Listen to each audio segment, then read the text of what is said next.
4장 불면증. 그날 밤 프랭클린은 시간을 알 수 없는 새벽에 잠에서 깼다.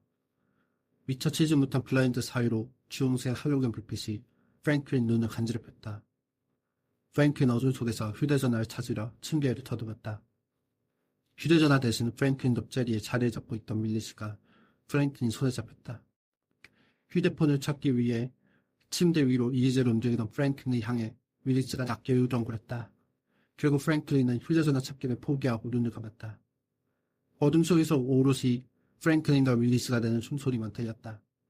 프랭클린은 시간이 지나도 잠에 들지 못하고 자꾸 뒤척였다. 그는 결국 침대에서 일어나 피아노 앞으로 향했다.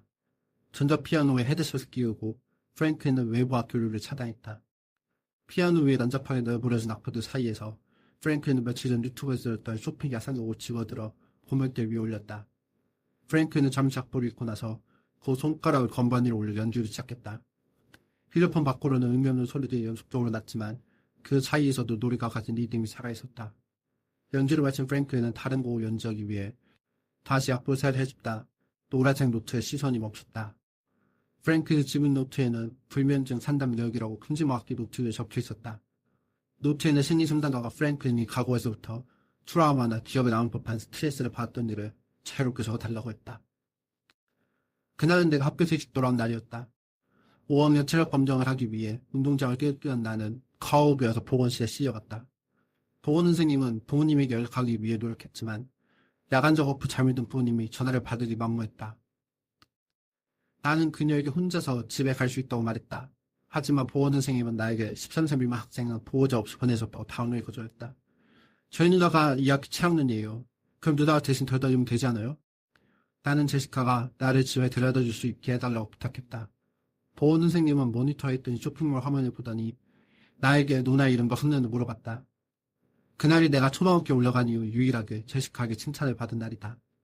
보건 선생님은 교내 방송을 이용해 제시카를 호출했다. 제시카는 짜증을 내며 보건실로 갔지만 내가 학교에 도와줄 수 있겠다는 부탁을 보건 선생님으로부터 듣자 그녀 얼굴이 환하게 만개했다. 제시카와 내가 보건실에 나서자 보건 선생님은 바로 컴퓨터 앞으로 향해서는 다시 쇼핑을 시작했다. 제시카와 근무에 나서자마자 나는 제시카에게 혼자 갈 수 있다고 말했다. 그래, 아주 좋으시겠지. 피아노 연습도 안 하고 집에서 게임할 수 있어서. 안 그래? 엄마 하멜 괴로운 피아노 천재님. 제시카가 나를 놀리듯 물었다. 그럼 누나는 뭐라 할 건데? 그렇게 신이 났어. 한 번만 더 그러시고 바라며 오늘 나도 엄마한테 말할 거야. 어린 나는 나보다 키가 큰 제시카를 바라보며 따졌다. 네, 고저지대님, 신경 끄고 갈게 가시오. 제시카가 한 말을 끝으로 나와 제시카는 학교를 두고 서로 반대편으로 걸어갔다. 사람이라고 찾아볼 수 없는 오전 거리를 활보하자 나는 신이 났다.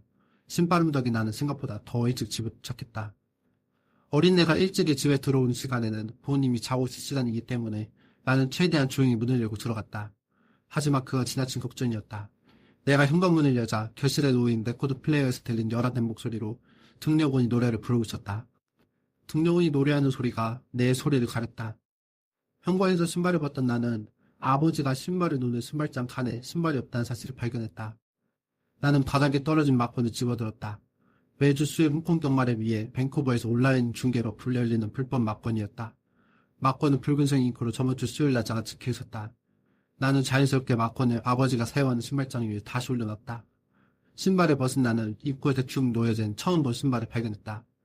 나는 지뢰밭을 넘는 군인이 되어 조심히 모르는 신발을 건너뛰었다. 집안에서 등려군 목소리만 들리진 않았다. 계단 위에서 엄마가 내지르는 탄성이 끈적하게 나무 계단을 타고 흘러내려왔다. 나는 눈과 귀가 쫑긋었다. 내가 평생 들어본 적 없는 소리였다. 나는 계단 위에 묻어있는 엄마가 흘린 소리를 밟지 않도록 발끝으로 살금살금 걸어 올라갔다. 내 발에서 흐르는 땀이 계단에 흔적을 남겼다.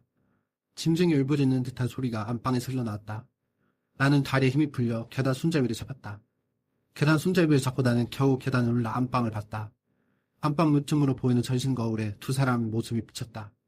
두 사람은 살색 덩어리가 되어 기괴한 소리를 내쏟고 있었다. 나는 그 남자가 아버지가 아니라는 사실을 단숨할 수 있었다. 그 아버지라고 하기엔 덩치가 더 크고 피부도 더 깨끗했다. 그 남자는 옆머리를 메고 윗머리만 보고 만초머리를 하고 있었다. 또한 목을 덮은 문신이 침대 위에 있는 남자가 아버지가 아니라는 사실을 확인해줬다. 두 짐승은 서로를 갈구하다 못해 하나가 되어 엉겨붙었다. 마치 세상에 그들 외에 아무것도 존재하지 않는 듯이 그 행위 자체에 집중했다. 머리카락은 땅에 엉겨붙어 엉망이 되어갔다. 거울 밖으로 남자가 손을 뻗었다. 목에서부터 이어진 불타는 듯한 무늬를 가진 문신이 그가 뻗은 팔을 따라 침대 옆으로 향했다. 서랍장이 열리는 소리가 들렸다. 머지않아 남자는 명함만한 종이를 가져왔다.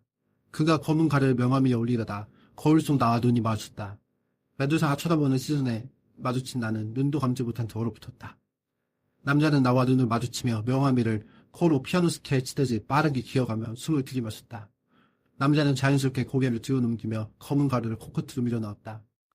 그가 흡을 마치자 밑에 깔린 엄마가 말했다. 지신 나도 난 한번 할게. 그제야 나는 더 이상 부인할 수 없는 사실과 마주쳤다. 지신이라 불린 남자는 똑같이 명함에 검은 가루를 올리고 엄마 얼굴에 조심히 명함을 가져댔다. 엄마는 남자와 달리 거치게 검은 가루를 흡입했다. 젊은 남자는 검은 가루를 답입하고 나서도 밑에 깔린 엄마를 보는 대신 거울 속 나를 봤다. 그는 얼굴을 그대로 거울에 고정한 채 다시 엄마와 엉겨붙었다. 지션이 쌓는 프레이즈 위에 엄마가 흘리는 교선이 묘한 하모니를 만들어냈다. 강렬한 팀파니 음이 내 심장에서 울렸다. 나는 팀파니 소리를 줄이기 위해서 두 손으로 왼쪽 가슴을 쥐어잡았다. 이윽고 지션이 나를 션 속에서 놓아주었다. 돌에서 사람으로 더한 나는 그대로 내 침대 속으로 들어가 이어폰을 끼고 이불을 뒤집어 썼다. 그날 이른 저녁 엄마가 배달 요리를 시켰다. 내가 좋아하는 치킨 렌즈 피자였다. 제시카가 토마토 얼린 피자는 피자가 아니라 어쩌면 됐지만 엄마는 제시카를 신호도 쓰지 않았다. 아빠는 피자를 다 먹었을 때가 되어야 돌아왔다. 그는 오늘도 견마로 큰 돌 땄다며 어디선가 얼큰하게 취해 등려원이 불렸던 오래된 노래를 부르며 막번을 흔들었다. 신발장 앞에 막번이 퀴즈 우승자를 축하하기 위해 꽃가루처럼 휘날렸다. 프랭클린은 글을 다 읽고 흐르는 눈물을 닦아냈다. 프랭클린은 휴대전화를 들어 시간을 확인했다. 오전 6시가 다가오고 있었다. 7시 수업을 준비하기 위해 프랭클린은 피아노에서 일어났다. 프랭클린은 자연스럽게 침대에 자리 잡고 있는 윌리시를 믿었지만 윌리시는 프랭클린을 신경도 쓰지 않았다. 오히려 프랭클린이 자리 잡고 있던 더 따뜻한 이불 속으로 파고들었다. 프랭클린은 노트북을 켜고 메일 작성을 버튼을 눌렀다. 프랭클린은 받는 일 안에 이번 주 수업이 남아있는 교수들을 모두 추려 넣었다. 하지만 프랭클린은 잘못 조사 제대로 쓰지 못한 채 빈 메일 화면을 한참이나 바라봤다. 불현듯 프랭클린은 디스코드에 들어가 윤수가 로그인되어 있는지 확인했다. 좋아. 프랭클린은 나지막하게 혼잣말을 하고 윤수에게 메시지를 보냈다. 요, 윤수 되게 일찍 나왔네. 내가 내내가 되면 아침잠이 사라진단다. 대신 이 이른 아침에 뭘 못하겠어. 프랭클린은 윤수에게서 온 메시지를 얻고 미소를 지었다. 프랭클린 얼굴에 띈 미소는 어두운 밤한 속 노트북 액정 화면으로만 겨우 보일 정도였다. 하하하. 난 아직은 모르겠어. 혹시 교수님한테 메일 써본 적 있어? 써본 적 있지. 무슨 일인데? 프랭클린은 부모님이 쓰러지셔서 부모님 간병을 해야 한다고 대답했다. 윤수가 위로를 전했다. 윤수는 프랭클린에게 자기 친구가 교통사고로 온라인 수업을 들어야 때 썼던 메일을 공유해줬다. 와, 진짜 전문적인 메일인데? 이렇게까지 존중하게 써야 하는 거였어? 뭐, 얘를 가져 나쁠 건 없지. 그래서 얼마 동안이나 안 나오는 거야? 학교 가서 집에서 하기 힘들 때도 많던데. 일단 당분간은 못 갈 거야. 간병인 금액이 미친 것 같아. 당장에는 남동생이랑 번갈아 가며 병간호해야 해. 그래, 코비드19 때문에 교수님들도 온라인으로 수업 듣는다 해도 별로 거부감이 없으시긴 하더라. 아마 허락해 주실 거야.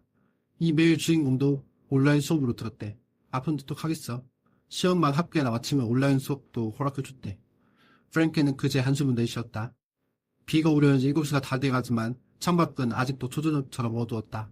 제시카가 프랭클린의 방문을 녹화하고 방문 밖에서 말을 걸었다.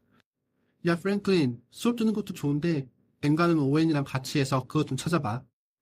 알겠어. 프랭클린이 건성으로 대답하자 제시카는 밖에서 뭐라 중얼거렸으나 프랭클린이 있는 방 안까지 들리진 않았다.